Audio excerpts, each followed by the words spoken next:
ఉదయకిరణ్ అనే పేరు వినగానే అప్పటి అమ్మాయిలంతా ప్రేమతో పరవశించిపోయే రోజులవి. ఒక సామాన్యుడు తిరుగులేని విజయాలు అందుకొని స్టార్ అయిన సందర్భం అది. ఆ సమయంలో అప్పుడు ఎన్నో పత్రికలు, ఛానళ్లు ఉదయకిరణ్ గారి ఇంటర్వ్యూల కోసం ఎగబడుతున్న నేపథ్యంలో ఒక అమ్మాయికి ఉదయకిరణ్ గారిని ఇంటర్వ్యూ చేసే అవకాశం లభించింది.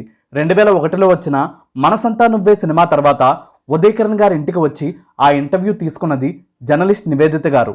ఇంటర్వ్యూ చేసిన సమయంలోనే ఇద్దరు ఒకరికొకరు బాగా నచ్చడంతో అప్పుడప్పుడు వారిద్దరూ మాట్లాడుకోవడం, ఒకరి అభిప్రాయాలు మరొకరు పంచుకోవడం, తెలుసుకోవడం చేస్తున్న ఆ జంట కొన్నాళ్ల పాటు గాఢంగా, తీవ్రంగా, పిచ్చిగా ప్రేమించుకున్నారు. అయితే అభిప్రాయాలు పంచుకునే క్రమంలో ఇద్దరి మధ్య వచ్చిన భేదాభిప్రాయాలు, గొడవల కారణంగా నివేదిత గారు ఉదయకిరణ్ గారికి బ్రేకప్ చెప్పారు.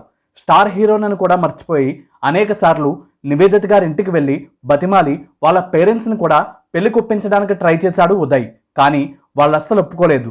తనని మర్చిపోలేక, వదులుకోలేక ఉదయ్ హృదయం బద్దలయ్యింది.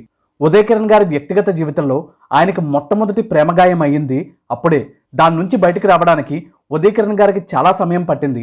ఉదయకిరణ్ గారి లవ్ స్టోరీస్ గురించి, మరెన్నో ఇంట్రెస్టింగ్ విషయాల గురించి తెలుసుకోవాలంటే ఈ షార్ట్ వీడియోలోనే మన ఛానల్ పేరు కింద కనిపిస్తున్న ప్లే బటన్ లింక్ని క్లిక్ చేయండి.